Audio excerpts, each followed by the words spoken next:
سورۃ المائدہ کے آخری حصے میں، جس میں 7ویں پارے کے شروع سے ہی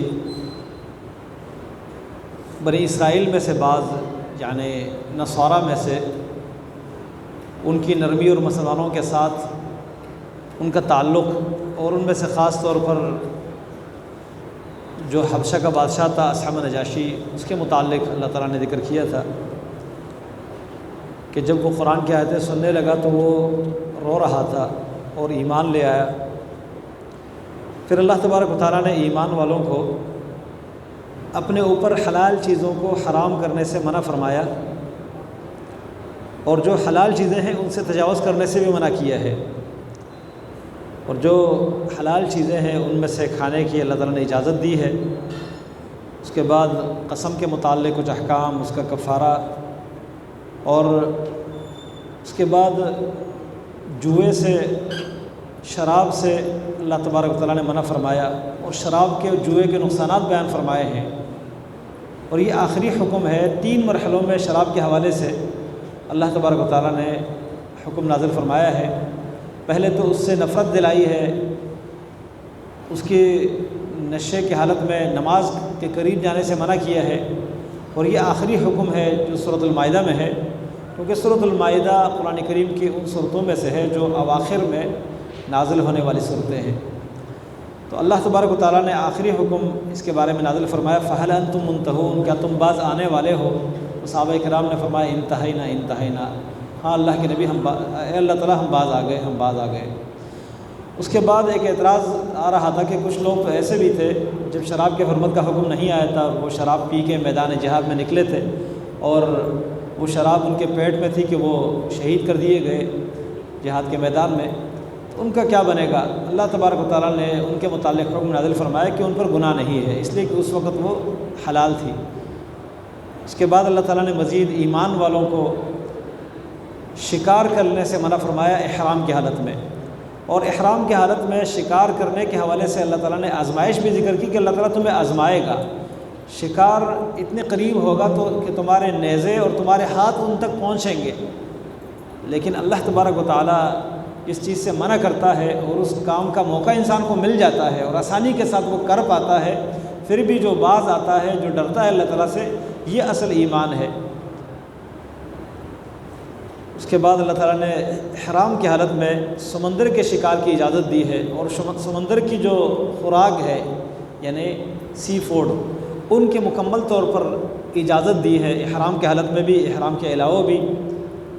اور یہاں سے دلیل لی جاتی ہے کہ سمندر میں جو کچھ ہیں، جو سمندری ہے، باہر زندگی نہیں گزار سکتی، سمندری چیزیں ہیں، وہ حلال ہے۔ اس لیے اللہ نے فرمایا احل لکم صید البحر، سمندر کا شکار تمہارے لیے حلال کر دیا گیا ہے۔ وطعامہ، اور سمندر کی جو خوراک ہے، متاعا لکم وللسیارہ، تمہارے لیے فائدہ ہے اور مسافروں کے لیے بھی۔ وحرم علیکم صید البر ما دمتم حرما، احرام کی حالت میں خشکی کا شکار تم پر حرام ہے۔ تو سمندر کے اندر جو بھی بسنے والی چیزیں ہیں جن کی زندگی باہر نہیں گزرتی، ان کو اللہ تعالیٰ نے سمندر کی خوراک قرار دے دیا، اور حدیث میں بھی اس بات کی وضاحت آئی ہے۔ لہذا اس کے بارے میں بعض لوگوں کا یہ کہنا ہے کہ صرف مچھلی ہی حلال ہے، باقی کوئی چیز حلال نہیں ہے، یہ نظریہ غلط ہے۔ وہ چاہے مچھلی ہو یا جھینگا ہو یا کیکڑا ہو یا جو بھی سمندری چیزیں ہیں جن کی ولادت اور انڈے دینا، یہ ساری چیزیں سمندر میں ہوتی ہے، تو یہ سمندری چیزیں ہیں۔ باہر تھوڑی دیر کے لیے اگر زندگی گزارے تو یہ باہر کی چیز نہیں ہے، یہ سمندری ہی ہے۔ جیسے انسان سمندر میں بھی وقت گزار لیتا ہے، لیکن کچھ لمحوں کے لیے یا زیادہ سے زیادہ کچھ منٹوں کے لیے، اس کے بعد باہر نکل آتا ہے۔ تو سمندر کے اندر رہنے والی چیزیں وہ ہیں جن کی زندگی زیادہ تر سمندر میں گزرتی ہے، اور باہر زندگی گزارنا ان کے لیے محال ہوتا ہے، تو وہ حلال ہے۔ اس کے بعد اللہ تبارک و تعالیٰ نے بیت اللہ کی حرمت کا ذکر کیا کہ اللہ تعالیٰ نے بیت اللہ کو حرمت کا گھر بنایا، اور لوگوں کے لیے قیام کا معنی ایک تو یہ ہے کہ اللہ تعالیٰ نے لوگوں کو معیشت کھڑی کرنے کا سبب بنایا۔ اس بیت اللہ کے ذریعے بہت سے لوگوں کی معیشت کھڑی ہے۔ اس وقت بھی ہم دیکھتے ہیں تو جو کاروبار ہے، زیادہ تر کاروبار کا تعلق وہ بیت اللہ کے ساتھ ہے۔ وہ اس طرح کچھ لوگ یہاں سے سامان جو ہے وہ ایکسپورٹ کرتے ہیں، مختلف قسم کی غذائیں، مختلف قسم کے پھل، مختلف قسم کے جو ہے کپڑے، جوتے، بیگ، پتہ نہیں کیا کیا چیزیں دنیا بھر سے آتی ہے، پاکستان سے، انڈیا سے، بنگلہ دیش سے، دیگر ممالک سے، چائنا سے، اور وہاں جو آنے والے لوگ ہیں حج کے لیے، عمرے کے لیے، وہ اس کے خریدار ہیں۔ اسی طرح یہ جو ٹریول سسٹم ہے، ہوائی جہازوں کی جو ٹکٹیں ہیں، یہ بھی زیادہ تر وہ لوگ خریدتے ہیں جو عمرہ کرنے کے لیے، حج کے لیے جاتے ہیں۔ اسی طرح زیادہ تر وہاں پر جو ہوٹلوں کا کام ہے اور کھانے پینے کے جو سلسلے ہیں، یہ سب گاڑیوں کے سلسلے، وہاں جو گاڑیاں چلانے والے ہیں، چاہے وہ بسیں ہیں، ٹیکسیاں ہیں، اور ہر لحاظ سے تقریباً یہاں پر کئی لوگ ہر ملک میں، تو بیت اللہ جو ہے یہ لوگوں کے لیے قیام ہے، معیشت کا ایک ذریعہ ہے۔ اس کے ذریعے اللہ نے بہت سے لوگوں کی روزی جو ہے اس کا بندوبست کیا ہے۔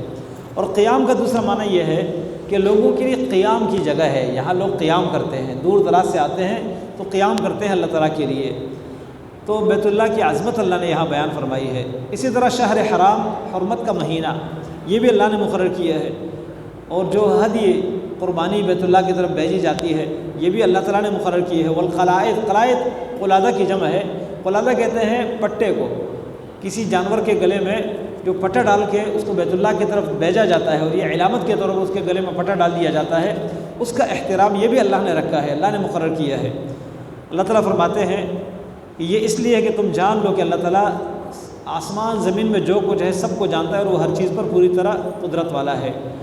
اور یہ بھی اچھی طرح جان لو کہ وہ بہت سخت سزا دینے والا اور بہت ہی بخشنے والا، رحم کرنے والا ہے۔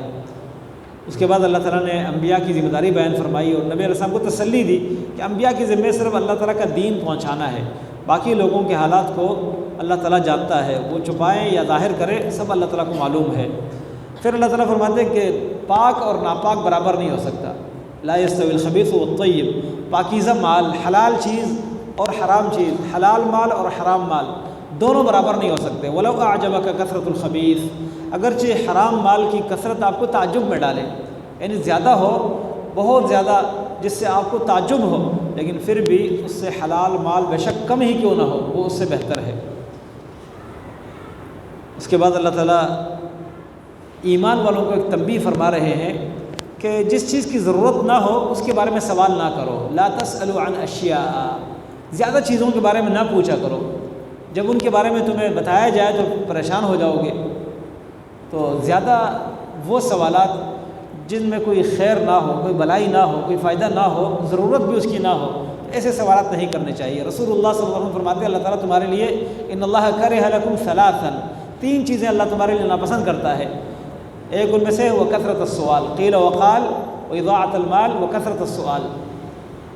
تو یہ جو سوالات ہیں، بیجا سوالات، یہ انسان کے لیے بسا اوقات مشقت کا سبب بن جاتے ہیں۔ جیسے بنی اسرائیل نے سوالات کیے، اللہ تعالیٰ نے فرمایا ایک گائے ذبح کر لو، اب وہ کوئی بھی گائے ذبح کر لیتے اللہ تعالیٰ کا حکم پورا ہو جاتا۔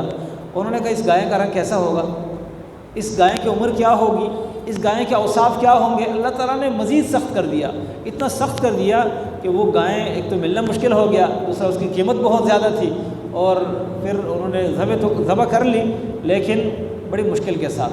تو اللہ رب العالمین جب کوئی حکم دے اس کے بارے میں سوالات بلا ضرورت نہیں کرنے چاہیے۔ اور نبی علیہ السلام فرماتے ہیں بدترین انسان وہ ہے کہ کوئی چیز حلال تھی، اس نے سوال کیا، اس کے سوال کی وجہ سے وہ چیز حرام ہو گئی۔ ابھی تو خیر سوال کرنے سے کوئی چیز حرام نہیں ہو سکتی، لیکن نبی کریم صلی اللہ علیہ وسلم کے زمانے میں آپ نے تنبیہ کر دی تھی کہ ایسے سوالات نہ کیا کریں۔ اس وقت نبی علیہ السلام ایک دفعہ تشریف فرما تھے، ایک صحابی آیا، اس نے کہا کہ میرا والد کہاں ہوگا؟ نبی علیہ السلام نے فرمایا جہنم میں۔ بڑا پریشان ہو گیا، تو اس کی پریشانی دیکھ کر نبی علیہ السلام نے فرمایا میرے والد اور آپ کے والد جہنم میں ہوں گے۔ اب وہ بندہ کچھ اس کو تسلی مل گئی۔ پھر ایک اور آدمی آیا، اس نے کہا کہ میرا والد کون ہے؟ نبی علیہ السلام نے فرمایا حذیفہ۔ تو وہ خوش ہو گیا۔ اگر اللہ کے نبی صلی اللہ علیہ وسلم کچھ اور بول دیتے تو پریشان ہو جاتا۔ تو بعض دفعہ سوالات ایسے ہوتے ہیں کہ وہ سوالات نہیں کرنے چاہیے، لیکن کچھ لوگوں کی عادت ہوتی ہے بلا وجہ سوالات، اور سوالات بھی صرف سمجھنے کے لیے نہیں، یا تو علماء کے علم کو چیک کرنے کے لیے یا اپنے لیے سہولت نکالنے کے لیے۔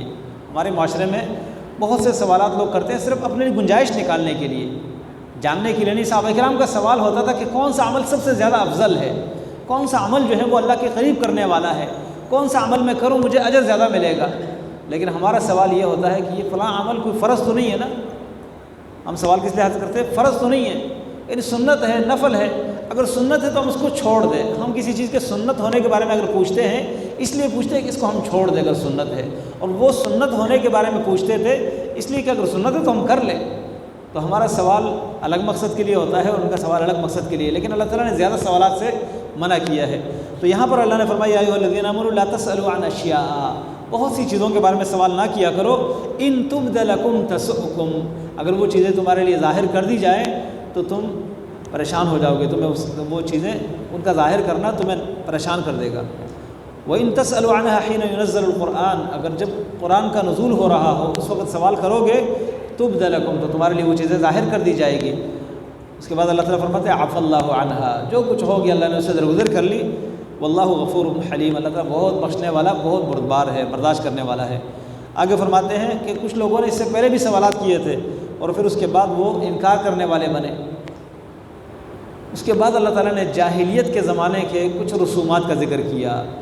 انہوں نے جانوروں میں سے کچھ الگ انواع الگ قسم کے جانور جو ہیں مقرر کیے تھے. ان کا گوشت کھانا, ان کا دودھ لے کر پینا یا ان کے اوپر سواری کرنا, یہ انہوں نے حرام کر دیا تھا بلا وجہ اپنی طرف سے. تو کچھ جانور تھے ان کے رواج کے مطابق بحیرہ, صائبہ, وسیلہ, حام, یہ مختلف عمر کے مختلف صفات کے کچھ جانور ہوا کرتے تھے. ان کے بارے میں ان لوگوں کا نظریہ یہ تھا کہ ان جانوروں کو غیر اللہ کے نام پہ ہم نے چھوڑ دیا ہے, ان کو اپنے فصل سے روکا نہیں جائے گا, ان کے اوپر سواری نہیں کی جائے گی. یہ احترام والے جانور ہیں, جیسے بیت اللہ کے نام پر بیچے جانے والے جانور ان کا احترام ہوتا تھا. تو یہ اپنے بتوں کے نام پہ کچھ جانور ذبح کرتے, کچھ جانور چھوڑتے تھے آزاد, ان جانوروں کا بھی احترام کیا جاتا تھا. تو اللہ تعالیٰ فرماتے ہیں اللہ تعالیٰ نے ان جانوروں کو مقرر نہیں کیا. اور ایک عامر بن لحی یہ ایک عرب سربراہ گزرا ہے بنو اسماعیل میں سے. نبی علیہ السلام فرماتے ہیں کہ قیامت میں نے معراج کی رات اس کو دیکھا, وہ جہنم کے اندر اپنی آنکھیوں کے ارد گرد وہ گھوم رہا تھا. اس کی آنکھیں باہر نکلی ہوئی تھی اور یہ اپنے آنتوں کے ارد گرد گھوم رہا تھا. تو اس کی وجہ یہ تھی کہ سب سے پہلے اس نے صائبہ, جو غیر اللہ کے نام پہ جانور آزاد کر دیے جاتے ہیں, اس نے سب سے پہلے یہ کام شروع کیا ہے. اس کی سزا اس کو ابھی بھی مل رہی ہے قبر میں. اس کے بعد اللہ تعالیٰ فرماتے ہیں یہ کافر تھے جو اللہ تعالیٰ کے بارے میں جھوٹ گڑھتے تھے اور اکثر ان کے بے عقل تھے. اور جب ان سے کہا جاتا تھا کہ اللہ کی طرف آؤ, اللہ نے جو نازل کیا اس کی طرف آؤ, رسول کی طرف آؤ, تو یہ کہتے ہیں ہمارے لیے تو وہی کافی ہے جس پر ہم نے اپنے بڑوں کو پایا ہے, اپنے باپ دادا کو پایا ہے. اللہ فرماتے ہیں ان کے باپ دادا اگرچہ کچھ چیز جانتے نہیں تھے اور نہ ہی ہدایت پر تھے. مطلب یہ ہے کہ حق کی طرف ان کو جب بلایا جاتا ہے تو ان کے پاس سب سے بڑی دلیل حق کے مقابل میں یہ ہوتی ہے کہ ہمارے جو بڑے تھے وہ نہیں جانتے تھے, ہمارے آباء و اجداد یہ کرتے آئے ہیں, ہمارے بڑے بڑے سمجھدار لوگ یہ کرتے آئے ہیں, تو کیا ان کا طریقہ غلط تھا؟ یہ ان کا سوال ہوتا ہے. اللہ تعالیٰ فرماتے ہیں وہ جیسے بھی تھے وہ گزرے ہیں, وہ اگر نہیں بھی جانتے تھے تب بھی آپ ان کی پیروی کریں گے. پھر اللہ تعالیٰ ایمان والوں کو ایک نصیحت کرتے ہیں کہ تمہارے ذمے اپنی جان ہے, اپنا خیال رکھو, تمہیں وہ لوگ نقصان نہیں دیں گے جو گمراہ ہو گئے. اگر تم ہدایت پر ہو تو ان کی گمراہی سے تمہیں نقصان نہیں ہوگا. لیکن اس آیات کے بارے میں بعض لوگوں نے یہ کہا کہ بس ہمیں اپنی ذمہ داری دے دی گئی ہے. تو کچھ صحابہ کرام نے ان پر اعتراض کیا کہ اس کا مطلب یہ نہیں ہے کہ آپ دعوت دینا چھوڑ دو, لوگوں کو سمجھانا چھوڑ دو. اس کا مطلب یہ ہے کہ اگر آپ سمجھانے کے باوجود, ان کو نصیحت کرنے کے باوجود, دعوت دینے کے باوجود وہ سدھرتے نہیں ہیں تو ان کا گناہ آپ پر نہیں ہوگا. آپ کی ذمہ داری تب پوری ہوگی جب آپ دعوت دیں گے. پھر اللہ تعالیٰ نے گواہی کے متعلق یہاں پر, اور قسامہ کہتے ہیں قسمیں دلانا. اگر کوئی شخص دعوے میں اپنی مطلب یہ گواہی میں قابل اعتماد نہ ہو تو اس کو قسم دینا. تو یہاں پر اس کے احکام اللہ نے بیان فرمائے ہیں. اور خاص کر یہ وصیت کا مسئلہ ہے تو وصیت پہلے رشتہ داروں کے لیے بھی وصیت ہوتی تھی, لیکن اس وصیت کو اللہ رب العالمین نے منسوخ کر دیا جب میراث والی آیت نازل ہوئی. لیکن عام طور پر کسی بھی معاملے میں اگر کوئی کسی کے سامنے وصیت کرتا ہے تو اس وصیت پر گواہ بنانے چاہیے, اور ان گواہوں کو پھر وہ گواہی ادا کرنی بھی چاہیے جب ضرورت پڑے، اور اگر کوئی گواہ اپنی گواہ سے پھر جاتا ہے تو اس کو قسم بھی دینے کی گنجائش ہے۔ آگے رب العالمین نے قیامت کے دن عیسیٰ علیہ السلام کے ساتھ جو باتیں کرنی ہیں ان کا ذکر کیا ہے۔ اللہ تعالیٰ فرماتے ہیں کہ جب اللہ رب العالمین تمام انبیاء کو جمع کریں گے اور ان سے پوچھیں گے کہ ماذا اجبتم، تمہیں کیا جواب ملا تھا اپنی قوموں کی طرف سے، تو وہ کہیں گے لا علم لنا، یا اللہ ہمیں تو نہیں پتہ، ہمیں تو نہیں پتہ، انک انت علام الغیوب، بے شک تو ہی ہر چیز کو جاننے والا اور تمام رازوں کو سمجھنے والا ہے۔ اللہ تعالیٰ عیسیٰ علیہ السلام سے سوال کریں گے کہ اے عیسیٰ، میری وہ نعمت یاد کرو جب میں نے تم پر اور تمہاری والدہ پر کی تھی، کہ جب میں نے تمہیں روح القدس کے ساتھ جبریل امین کے ساتھ مضبوط کر دیا تھا، تم لوگوں کے ساتھ بچپنے میں بھی اور بڑی عمر میں بھی بات کرتے تھے۔ یہ عیسیٰ علیہ السلام کی خاص نشانیاں تھیں۔ ایک تو بچپنے میں بات کرنا، کہ جب پیدا ہوئے تو بنی اسرائیل نے الزام لگایا، مریم علیہ السلام کے بارے میں کہا کہ تم کہاں سے اس بچے کو لے کر آئی ہے، تمہاری تو شادی نہیں ہوئی، بدکاری کر لی۔ تو انہوں نے کہا، بلکہ کچھ کہا نہیں، اشارہ کیا، اور اللہ تعالیٰ نے منع بھی کیا تھا، اللہ تکلم الناس، لوگوں کے ساتھ، اللہ تکلم الناس، لوگوں کے ساتھ بات نہ کرنا۔ تو بات نہیں کر رہی تھی، اشارہ کیا، تو لوگوں نے کہا ہم ان سے کیسے بات کریں جو گود میں ہے، بول نہیں سکتا۔ عیسیٰ علیہ السلام نے وہاں جواب دیا، انی عبداللہ، میں اللہ کا بندہ ہوں، آتانی الکتاب، اللہ نے مجھے کتاب دی ہے، وجعلنی نبیّ، مجھے نبی بنایا ہے۔ تو ایک تو بچپنے میں بات کی ہے، دوسرا کہل کہتے ہیں ادھیڑ عمر، پکی عمر۔ تو پکی عمر عیسیٰ علیہ السلام کی ابھی آئی نہیں تھی جب وہ دنیا سے اٹھائے گئے، یعنی وہ 38 سال کے لگ بھگ کی عمر میں تقریباً اٹھائے گئے ہیں، اور یہ جوانی کی عمر ہے، ادھیڑ عمر نہیں تھے۔ تو اس کا مطلب یہ ہے کہ وہ بعد میں آئیں گے، اور اس عمر میں کہ جو ادھیڑ عمر ہے اس میں وہ آ کر بات کریں گے لوگوں کے ساتھ۔ تو اللہ تعالیٰ یہ نعمت یاد دلائیں گے قیامت کے دن، اور یہ بھی ساتھ کہتے ہیں وَإِذْ عَلَّمْتُكَ الْكِتَابَ وَالْحِكْمَةَ، جب میں نے تجھے کتاب کی حکمت کی تعلیم دی تھی۔ کتاب حکمت سے مراد قرآن اور اللہ کے نبی محمد صلی اللہ علیہ وسلم کی سنت ہے، یہاں تورات انجیل نہیں ہے، اس لیے کہ تورات انجیل کا ذکر آگے خود موجود ہے۔ فرمایا وَإِذْ عَلَّمْتُكَ الْكِتَابَ، جب میں نے تمہیں تعلیم دی کتاب کی، قرآن کی، والحکمت، اور سنت کی، محمد صلی اللہ علیہ وسلم کی سنت، والتوراۃ، تورات کی، والانجیل، اور انجیل کی۔ تورات اور انجیل کا ذکر الگ ہے، قرآن، کتاب اور حکمت کا ذکر الگ ہے۔ اس کا مطلب ہے کتاب یہ تورات بھی نہیں ہے، انجیل بھی نہیں ہے، یہ الگ چیز ہے جو قرآن ہے، اور حکمت سے مراد قرآن کے ساتھ جو دوسری چیز جڑی ہوئی ہے جو سنت ہے۔ تو جب میں نے آپ کو اس کی تعلیم دی، وَإِذْ تَخْلُقُ مِنَ الطِّينِ كَهَيْئَةِ الطَّيْرِ، جب آپ بناتے تھے گھارے سے، مٹی سے، كَهَيْئَةِ الطَّيْرِ، پرندے کی شکل، بِإِذْنِ، میرے حکم سے۔ یہ جو مجسمہ بناتے تھے یہ اپنی مرضی سے نہیں، اللہ کے حکم سے بناتے تھے، اس کے بعد اس میں پھونکتے تھے تو وہ میرے حکم سے وہ پرندہ بن جاتا تھا۔ اور جب نابینا، پیدائشی نابینا اور کوڑ کا مریض، اس کو آپ ٹھیک کرتے تھے میرے حکم سے، مردوں کو نکالتے تھے میرے حکم سے۔ اور جب میرے بنی اسرائیل کو روکا آپ سے، جب آپ ان کی طرف گئے واضح دلائل کے ساتھ، تو ان کافروں نے کہا کہ یہ تو جادو ہے کھلا۔ اس کے بعد اللہ تعالیٰ نے بنی اسرائیل مزید حواریوں کا ذکر کیا، کہ جب میں نے حواریوں کی طرف یہ الہام کر دیا کہ میرے اوپر ایمان لے آؤ، میرے رسول پر ایمان لے آؤ، تو وہ ایمان لے آؤ۔ انہوں نے کہا ہم ایمان لائے ہیں، اور اس بات پر تو یا اللہ گواہ رہنا کہ ہم تابعدار ہیں۔ پھر حواریوں نے جب عیسیٰ علیہ السلام سے ایک مطالبہ کیا، حواری کہتے ہیں خاص حمایتی، عیسیٰ علیہ السلام کے جو خاص شاگرد تھے، تقریباً 11 یا 12 افراد ہیں جو حواری و عیسیٰ کہلاتے ہیں۔ ان کا بڑا پطرس تھا، جیسے ہمارا بڑا ابو بکر ہے، محمد صلی اللہ علیہ وسلم کے جو صحابہ کرام تھے، ان کا جو بڑا تھا وہ پطرس کہلاتا ہے۔ ان میں اور بھی تھے، تو یہ 12 جو ہیں یہ عیسیٰ علیہ السلام کے خاص شاگرد تھے، جو عیسیٰ علیہ السلام کے دنیا سے اٹھائے جانے کے بعد ان کے نمائندے تھے، لوگوں کو اللہ تعالیٰ کے دین کی تبلیغ کرتے تھے، دعوت دیتے تھے، اور صحیح دین پر یہ لوگ قائم تھے، اصل عیسائیت پر یہ لوگ تھے۔ بعد میں وہ ایک یہودی اپنے آپ کو عیسائی ظاہر کرتا ہے، اور پھر وہ من گڑت عیسائیت لوگوں کے سامنے پیش کرتا ہے۔ تو یہ لوگ، ان سے اللہ نے کہا کہ ایمان لے آؤ، تو یہ ایمان لے آئے۔ پھر انہوں نے مطالبہ کیا، عیسیٰ علیہ السلام سے کہا کہ کیا آپ کا رب یہ کر سکتا ہے کہ ہمارے اوپر ایک دسترخوان بچھا دے آسمان سے؟ عیسیٰ علیہ السلام نے کہا اللہ سے ڈر جاؤ اگر تم مومن ہو۔ انہوں نے کہا نہیں، ہم چاہتے ہیں کہ اس میں سے کھا بھی لے اور ہمارا دل بھی مزید مطمئن ہو جائے، ہماری مزید تسلی ہو جائے۔ اور ہم جان لیں کہ آپ نے جو کچھ کہا ہے وہ سچ کہا ہے، اور ہم اس پر گواہ بھی بن جائیں۔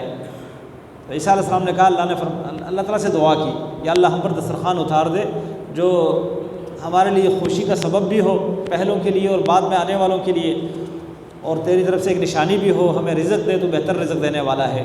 اللہ تعالیٰ نے وعدہ کر لیا کہ میں نازل تو کر دوں گا، لیکن جو اس کے نازل ہونے کے بعد کفر کرے گا تو میں اس کو ایسا عذاب دوں گا کہ ایسا عذاب میں کسی اور کو نہیں دوں گا لوگوں میں سے۔ پھر عیسیٰ علیہ السلام، اذ قال اللہ یا عیسیٰ، اللہ تعالیٰ عیسیٰ علیہ السلام سے سوال کریں گے، اَأَنْتَ قُلْتَ لِلنَّاسِ اتَّخِذُونِي وَأُمِّيَ إِلَٰهَيْنِ مِن دُونِ اللَّهِ، کیا آپ نے کہا تھا لوگوں سے کہ مجھے اور میری والدہ کو اللہ کے سوا معبود بنا لو، میری اور میری والدہ کی پوجا کرو، جیسے بعض عیسائی کرتے ہیں۔ عیسیٰ علیہ السلام ان کی پوجا کرتے ہیں، مریم علیہ السلام کی تصویر بنا کر اس کی پوجا کرتے ہیں۔ تو کیا تم نے لوگوں سے کہا تھا کہ مجھے معبود بنا لو، میرے سامنے جھک جاؤ، میرے سامنے سجدے کرو، میرے نام پہ نظر نیاز کرو، یہ تم نے کہا تھا؟ عیسیٰ علیہ السلام کہیں گے سبحانک، کہ اللہ تو پاک ہے، ما یکون لی ان اقول ما لیس لی بحق، مجھے تو یہ حق ہی نہیں بنتا کہ میں وہ کہہ دوں جو میرا حق نہیں ہے۔ اگر میں کہہ دیتا ان کنت قلتہ فقد علمت، تو تجھے پتہ ہوتا اگر میں کہہ دیتا تو وہ کچھ جانتا ہے جو میرے نفس میں ہے، اور میں جو تیرے نفس میں ہے اس کو نہیں جانتا، بے شک تو ہی رازوں کو جاننے والا ہے۔ میں نے تو ان کو وہی کہا تھا جو تو نے مجھے حکم دیا ہے، وہ کیا ہے؟ ان اعبدوا اللہ ربی و ربکم، کہ اللہ ہی کی بندگی کرو جو میرا اور آپ سب کا رب ہے۔ اور میں ان پر گواہ تھا جب میں ان کے درمیان تھا، اور جب تو نے مجھے پورا اٹھا لیا، فلما توفیتنی، کچھ لوگ مانا کرتے ہیں جب تو نے مجھے فوت کر دیا، تو یہ معنی تب بنتا ہے جب عیسیٰ علیہ السلام دنیا پر آئیں گے اور بعد میں فوت ہوں گے، تو اس کے بعد اگر مراد ہے تو پھر تو ٹھیک ہے، لیکن اگر اس وقت کی بات ہے جب وہ دنیا سے اٹھائے گئے تو توفی پورا اٹھانے کو، روحن اور جسمن، اس کو بھی وفات کہتے ہیں، یہ وفا سے ہے، وفا یوفی توفیہ۔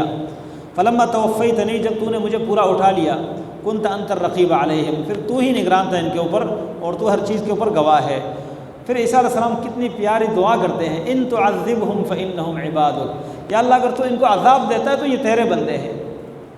یہ بہت رحم اور شفقت کا اظہار ہے، یا اللہ اگر تو ان کو عذاب دیتا ہے تو یہ کون ہے؟ تیرے ہی بندے ہیں۔ مطلب یہ نہیں کہتے کہ عذاب نہ دے، لیکن یہ الفاظ اس معنی کو اپنے اندر لیے ہوئے ہیں۔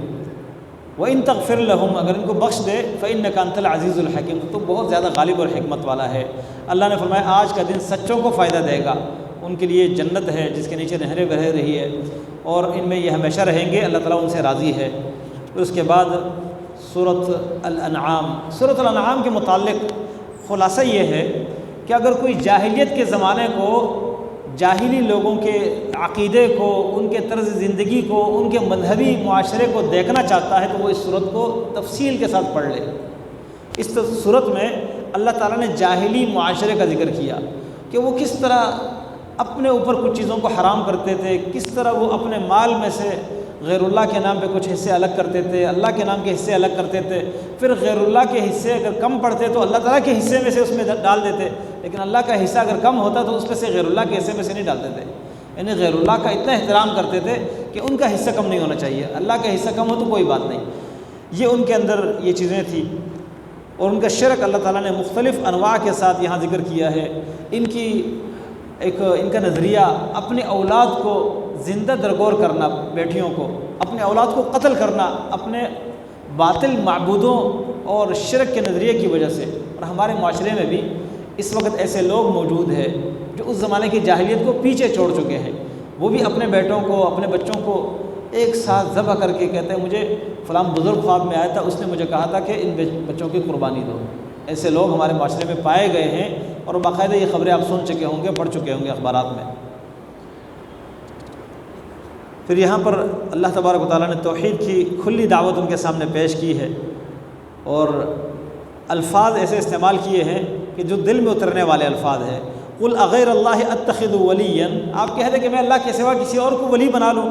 فاطر السماوات والارض، جو آسمان اور زمین کو پیدا کرنے والا ہے۔ وہو یطعم ولا یطعم، وہ کھانا دیتا ہے، اس کو کھانا دیا نہیں جاتا۔ یعنی جو معبود ہوتا ہے وہ کسی کا محتاج نہیں ہوگا، اس کو کھانا نہیں دیا جائے گا۔ اور یہ جو معبود ہے تمہارے، جن کو تم نے معبود بنایا ہے، کوئی بڑے سے بڑا ولی ہو، وہ کھانا کھائے بغیر گزارا کر سکتا ہے؟ اس کے نذرانے کھانے یہ تو تمہارے ذمے ہے۔ تو اس کے بعد اللہ تعالیٰ فرماتے ہیں آپ کہہ دے امرت ان اکون اول من اسلم ولا تکونن من المشرکین، آپ لوگوں کے سامنے یہ اعلان کر دیجئے کہ مجھے اس بات کا حکم دیا گیا ہے کہ میں سب سے پہلے اللہ کے سامنے جھکنے والا بن جاؤں اور میں شرک کرنے والوں میں سے نہ ہوں۔ آپ یہ کہہ دے کہ میں ڈرتا ہوں اس بات سے کہ اگر میں نافرمانی کروں اپنے رب کی تو اس بڑے دن کے عذاب سے میں ڈرتا ہوں، اور جس سے اس دن کا عذاب پھیر دیا گیا تو اس پر اللہ نے رحم کر دیا، اور یہ بہت بڑی کامیابی ہے۔ آگے اللہ تعالیٰ نے توحید کا ایک عقیدہ بیان کیا ہے، وَإِن يَمْسَسْكَ اللَّهُ بِضُرٍّ فَلَا كَاشِفَ لَهُ إِلَّا هُوَ، اگر اللہ تعالیٰ آپ کو کوئی تکلیف پہنچانا چاہے تو اس تکلیف کو کوئی بھی ہٹا نہیں سکتا، ٹال نہیں سکتا اللہ کے سوا۔ وَإِن يَمْسَسْكَ بِخَيْرٍ، اگر خیر پہنچانا چاہے، بھلائی پہنچانا چاہے آپ کو اللہ تعالیٰ، فَهُوَ عَلَى كُلِّ شَيْءٍ قَدِيرٌ، وہ ہر چیز پر پوری طرح قدرت والا ہے۔ اور اللہ تعالیٰ کی مزید صفات کہ وہ سب کو کنٹرول میں کیا ہوا ہے، اپنے بندوں سے اوپر ہے، اور ہر طرح کی حکمت والا اور پورا خبردار ہے۔ اللہ تعالیٰ سے بڑھ کر کون سی چیز گواہی میں بڑی ہو سکتی ہے؟ آپ کہہ دیں کہ اللہ میرے اور آپ کے درمیان گواہ ہے، اور میری طرف اس بات کی وحی کی گئی ہے، قرآن کریم کی وحی کی گئی ہے کہ میں تمہیں اس کے ذریعے ڈراؤں، اور جس تک یہ پہنچے کیا تم اس بات کی گواہی دیتے ہو کہ اللہ کے سوا اور معبود ہیں؟ آپ کہہ دیں کہ میں تو گواہی نہیں دیتا، میں تو یہ کہتا ہوں کہ وہ تو ایک ہی معبود ہے جس کے علاوہ کوئی معبود نہیں، عبادت کا حقدار وہ اکیلا ہے، اور بے شک میں بری ہوں ان سے جن کی تم پوجا کرتے ہو، جو تم اللہ کے ساتھ شریک بناتے ہو۔ آگے اللہ تعالیٰ نے مشرکین مکہ میں سے جو اللہ کے نبی صلی اللہ علیہ وسلم کو جاننے کے باوجود نہیں مانتے تھے ان کا ذکر کیا، پھر قیامت کے دن ان کی حالت اللہ نے بیان کی، اور خاص کر جب یہ اپنے معبودوں کے پاس جائیں گے تو وہ ان سے بائیکاٹ کر لیں گے۔ اللہ تعالیٰ فرماتے ہیں وَيَوْمَ نَحْشُرُهُمْ جَمِيعًا ثُمَّ نَقُولُ لِلَّذِينَ أَشْرَكُوا أَيْنَ شُرَكَاؤُكُمُ الَّذِينَ كُنتُمْ تَزْعُمُونَ، ان کو ہم اکٹھا کریں گے، پھر شرک کرنے والوں سے کہیں گے کہ جن کو تم اللہ کے ساتھ شریک کرتے تھے وہ کہاں ہیں؟ تو وہاں پر وہ کیا کہیں گے؟ ثُمَّ لَمْ تَكُنْ فِتْنَتُهُمْ إِلَّا أَنْ قَالُوا وَاللَّهِ رَبِّنَا مَا كُنَّا مُشْرِكِينَ، وہاں پر ان کا جواب یہی ہوگا کہ اللہ ہم نے تو شرک نہیں کیا تھا۔ اللہ تعالیٰ فرماتے ہیں کس طرح جھوٹ بولتے ہیں اپنے اوپر۔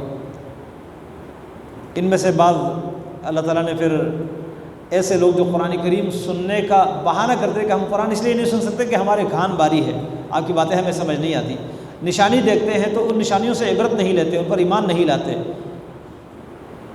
آپ کے ساتھ آ کر لڑتے جھگڑتے ہیں اور کہتے ہیں یہ جو ان کے پاس یہ باتیں ہیں یہ پرانی کہانیاں ہیں، قرآن کے بارے میں کہتے ہیں۔ اللہ تعالیٰ فرماتے ہیں یہ خود بھی اس سے باز آتے ہیں اور دوسروں کو بھی روکتے ہیں۔ اس کے دو معنی ہیں، ایک تو وہ کافر جو خود بھی ایمان نہیں لاتے اور دوسروں کو بھی ایمان لانے سے روکتے ہیں، یا وہ مراد ہے جیسے بعض مفسرین نے ذکر کیا کہ اس سے مراد ابو طالب ہے۔ ابو طالب لوگوں کو روکتا تھا کہ آپ نے محمد علیہ السلام کو کوئی نقصان نہیں پہنچانا، اس دین کی دعوت کو آپ نے روکنا نہیں ہے، لیکن خود ایمان نہیں لاتا تھا۔ تو اللہ تعالیٰ فرماتے ہیں یہ خود رک جاتے ہیں اس دین کو قبول کرنے سے اور دوسروں کو اس سے پیچھے ہٹاتے ہیں، دفاع کرتے ہیں۔ فرماتے ہیں یہ اپنے آپ کو ہی ہلاک کرتے ہیں لیکن ان کو سمجھ نہیں ہے۔ پھر قیامت کے دن جب اللہ کے سامنے یہ کھڑے ہوں گے، اس محشر کے حالات اللہ نے بیان کیے ہیں، اور دنیا میں ان کا یہ کہنا کہ ہم تو دنیا میں ہی زندہ ہے اور مریں گے، اس کے بعد دوبارہ ہماری کوئی زندگی نہیں ہے، دوبارہ اٹھائے نہیں جائیں گے۔ اللہ تعالیٰ جب قیامت کے دن سے پوچھیں گے کہ الیس ھذا بالحق، کیا یہ حق نہیں ہے؟ یہ کہیں گے کیوں نہیں، یہ ابھی حق ہے۔ اللہ تعالیٰ کہیں گے اب چکھو عذاب کا مزہ، اس لیے کہ تم کفر کرتے تھے۔ پھر اللہ نے حقیقی معنوں میں جو نقصان اٹھانے والے ہیں ان کا ذکر کیا کہ حقیقت میں نقصان اٹھانے والے وہ ہیں جنہوں نے اللہ تعالیٰ کی ملاقات کو جھٹلایا، قیامت کے دن کو جھٹلایا، اور قیامت کا دن جب آئے گا اس وقت کہیں گے ہائے ہمارے اوپر افسوس ہے، ہلاکت ہے جو ہم نے کوتاہی کی ہے۔ اللہ تعالیٰ فرماتے ہیں یہ اپنے گناہ بھی اٹھائیں گے اور جن لوگوں کو انہوں نے گمراہ کیا ان کے گناہ بھی اٹھائیں گے۔ پھر قیامت کی حقیقت، دنیا کی حقیقت اللہ نے بیان کی کہ یہ دنیا تو ایک کھیل کود ہے، اصل زندگی تو آخرت کی زندگی ہے ان لوگوں کے لیے جو تقویدار ہے۔ کیا یہ عقل سے کام نہیں لیتے؟ پھر اللہ نے اپنے نبی کو تسلی دی، فرمایا کہ ان لوگوں کی باتیں ہم جانتے ہیں جو یہ کہ آپ کو کہتے ہیں، اصل میں یہ آپ کو نہیں جھٹلاتے، آپ کو تو یہ سچا مانتے ہیں، صادق الامین کہتے ہیں، لیکن ان کی دشمنی اللہ کی آیتوں کے ساتھ ہے، توحید کے ساتھ ہے۔ اور پھر مزید تسلی دی کہ آپ سے پہلے بھی کچھ انبیاء گزرے ہیں جن کو جھٹلایا گیا تھا، لیکن انہوں نے ان آزمائشوں پر صبر کیا یہاں تک کہ ہماری مدد آئی۔ اللہ تعالیٰ کے کلمے کو کوئی بدل نہیں سکتا۔ آگے اللہ تعالیٰ نے ایمان والوں کو زندہ قرار دیا کہ آپ کی بات وہ سنتے ہیں جو سننے کے قابل ہے، زندہ ہے، اور یہ جو نہیں سنتے یہ تو مردے ہیں۔ ان کافروں کی مثال مردوں کی ہے، مردوں کو اللہ قیامت کے دن اٹھائے گا، پھر یہ اللہ کی طرف لوٹائے جائیں گے۔ آگے مزید اللہ تعالیٰ نے اپنی قدرت کی نشانیاں بیان کی ہے، اور قیامت کے کچھ حالات، خاص کر یہ جو منکرین قیامت ہے، ان کے احوال وہاں پر، اور ان کے افسوسیں، اور مشرکین کا اپنے معبودوں کے ساتھ وہاں پر ان کا مکالمہ، ان سے بائیکاٹ، یہ سب کچھ اللہ تعالیٰ نے یہاں تفصیل سے بیان کیا ہے۔ پھر مزید اللہ تبارک و تعالیٰ نے اپنی توحید کے دلائل بیان کیے ہیں۔ وَهُوَ الَّذِي خَلَقَ السَّمَاوَاتِ وَالْأَرْضَ بِالْحَقِّ، عقلی دلائل کہ زمین اور آسمان کو اللہ ہی نے پیدا کیا حق کے ساتھ، اور پھر وہ جب بھی کچھ چاہتا ہے ان آسمان اور زمین سے جب کہہ دے گا کن ہو جاؤ، تو اللہ تعالیٰ جو ان کو بنانا چاہے وہ ہو جائیں گے۔ آسمان اور زمین اتنی بڑی مخلوق مطلب اللہ تعالیٰ کے حکم کے تابع ہیں۔ پھر ابراہیم علیہ السلام نے اپنے والد کے سامنے جو توحید کی دعوت پیش کی ہے، والد نے کس طریقے سے مقابلہ کیا۔ ابراہیم علیہ السلام کو اللہ تعالیٰ فرماتے ہیں ہم نے آسمان اور زمین کی نشانیاں دکھائی تاکہ وہ خود بھی یقین کرنے والے بنے۔ پھر ان لوگوں کے نظریات کے مطابق، وہ آتش پرست تھے، وہ سورج، چاند، ستاروں کی عبادت کرنے والے لوگ تھے، تو ابراہیم علیہ السلام نے ان کو سمجھانے کے لیے ایک الگ انداز اختیار کیا۔ جب ستاروں کو دیکھا، چمکتے دمکتے ستاروں کو دیکھ کر کہنے لگے یہ میرا رب ہے۔ جب ستارے ڈوب گئے کہا ڈوبنے والا تو میرا معبود نہیں ہو سکتا، میں ان کو عبادت کے لیے پسند نہیں کرتا۔ پھر چاند کو دیکھا، وہ طلوع ہو رہا تھا تو کہنے لگا کہ یہ میرا رب ہے۔ تو جب وہ ڈوب گیا کہا کہ اللہ تعالیٰ اگر مجھے ہدایت نہ دیتا تو میں تو ہلاک ہونے والوں میں سے ہو جاتا۔ اس کے بعد جب سورج کو دیکھا کہا یہ میرا رب ہے، یہ بڑا ہے۔ لیکن جب اس کو دیکھا کہ وہ بھی اپنی جگہ پر قائم نہ رہا اور ڈوب گیا، تو فرمایا کہ میں تمہارے شرک سے بری ہوں، میں نے تو صرف اللہ کی طرف منہ پھیرا ہے جس نے مجھے پیدا کی، جس نے آسمان و زمین کو پیدا کیا ہے، اور توحید پر میں قائم ہوں، میں مشرکوں میں سے نہیں ہوں۔ قوم نے ان کے ساتھ مقابلہ کیا، لیکن اللہ تبارک و تعالیٰ نے ابراہیم علیہ السلام کو حق کے دلائل دیے جس کے ذریعے قوم کو انہوں نے خاموش کروایا، اور آخر میں اللہ تعالیٰ نے ایک امن کا پیغام دیا ہے کہ امن کس کا حق بنتا ہے۔ امن مانا عذاب سے بچنا، دنیا میں بھی اور آخرت میں بھی۔ اللہ تعالیٰ فرماتے ہیں الذین آمنوا ولم یلبسوا ایمانہم بظلم، جو ایمان لائے اور اپنے ایمان کو ظلم کے ساتھ نہ ملائے، شرک کے ساتھ نہ ملائے، اولئک لہم الامن وہم مہتدون، امن ان کے لیے ہے اور یہ لوگ ہدایت پر ہیں۔ پھر مزید ابراہیم علیہ السلام کو اللہ نے اپنی نعمتوں سے نوازا، اسحاق علیہ السلام کی پیدائش، اور اسحاق علیہ السلام کے بعد یعقوب علیہ السلام کی پیدائش۔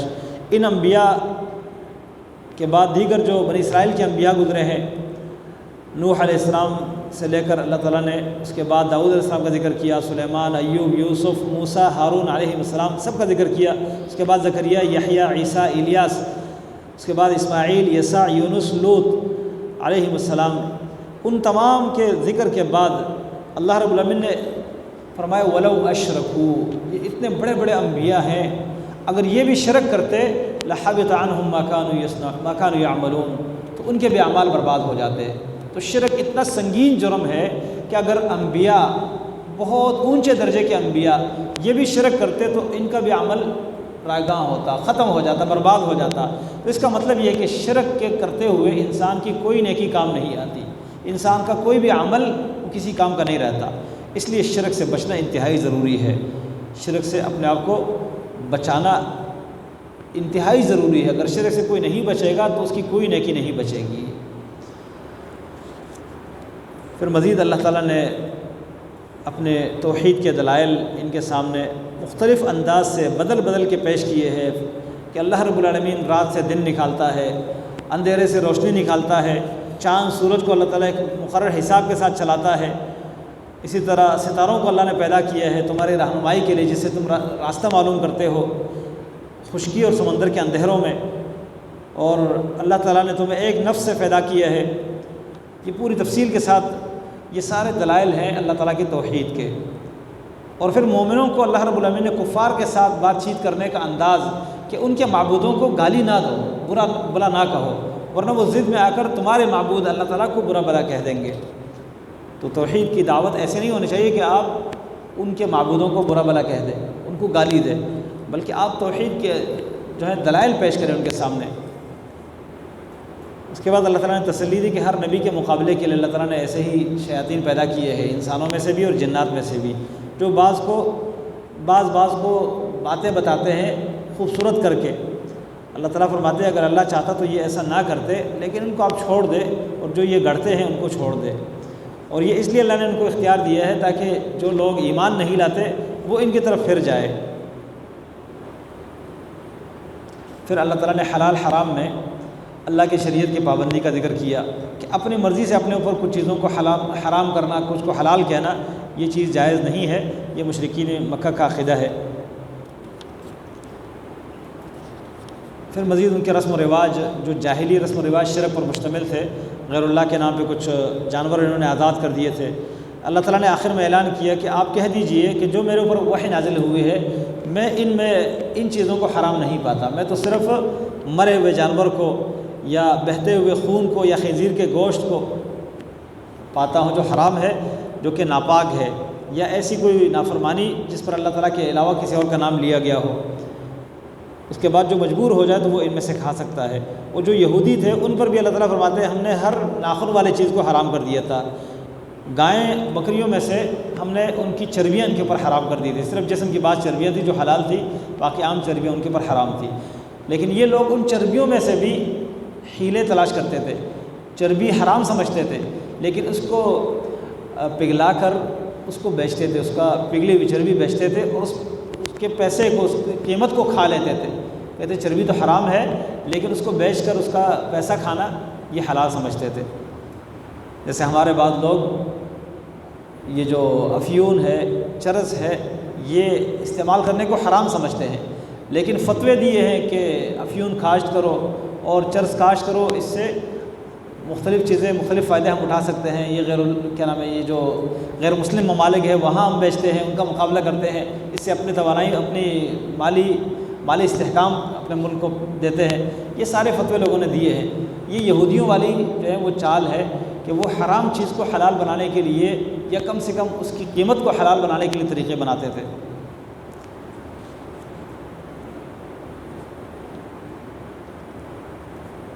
آگے توحید کی آخری دعوت اللہ نے یہ بیان فرمائی ہے کہ آپ کہہ دیجئے، یہ اعلان کر دیجئے، ان صلاتی، بے شک میری نماز، و نسکی، میری قربانی، یعنی میری بدنی عبادت، مالی عبادت، و محیایا، میرا پورا جینا، و مماتی، میرا مرنا، للہ، خاص اللہ کے لیے، رب العالمین، جو تمام مخلوق کا رب ہے، لا شریک لہ، اس کا کوئی شریک نہیں، وبذالک امرت، مجھے اسی بات کا حکم دیا گیا ہے، وانا اول المسلمین، میں سب سے پہلے اس حکم کے لیے جھکنے والا ہوں۔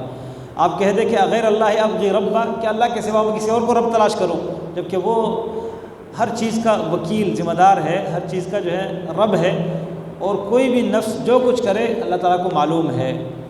پھر ایک نفس دوسرے نفس کا بوجھ نہیں اٹھا سکتا، اللہ تعالیٰ ہی کی طرف سب کا لوٹنا ہے، اور وہ تمہارے اختلافی باتوں کے درمیان فیصلہ کرے گا۔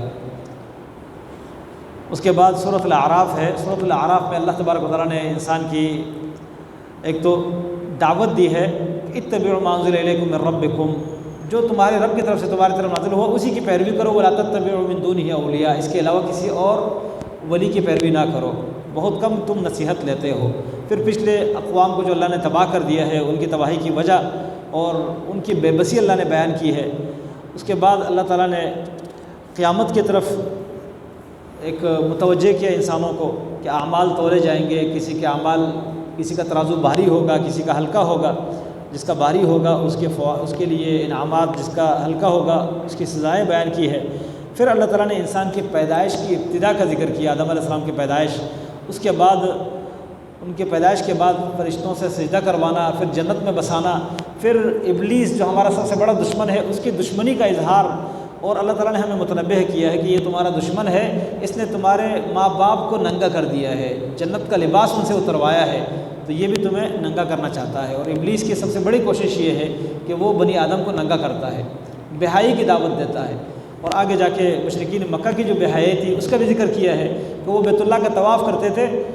وہ جو قریش کے لوگ تھے، اگر کسی کو قریشی کپڑا دیتے تھے، اپنا کپڑا، تو اسی کپڑے کو پہن کر وہ طواف کر سکتا تھا، لیکن قریشی اگر کسی کو کپڑا نہ دیتا تھا، قریش کے لوگ، تو وہ لوگ اپنے کپڑے کے ساتھ طواف نہیں کر سکتے تھے، اس کو وہ اپنا دین سمجھتے تھے۔